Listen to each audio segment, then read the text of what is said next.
Good morning. Ito po yung ulam namin. Papakain ko po kina Mukang, si Pichi, si Sandy. Yan po ang lunch.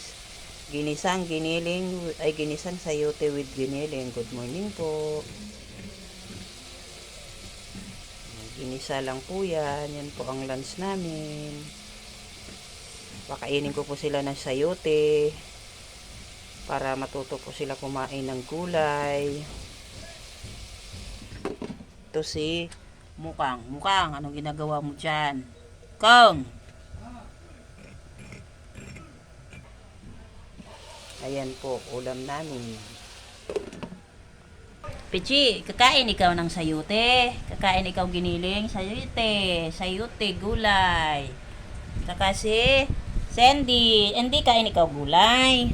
Kain ikaw gulay ano? Sayute ang lunch natin. Kain ikaw gulay. Kain. Kain gulay ang bibi. Kit na yan.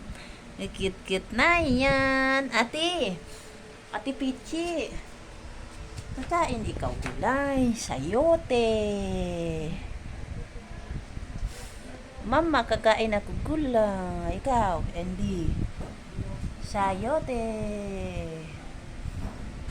Si ate. Natulog na. Kain ikaw gulay ha.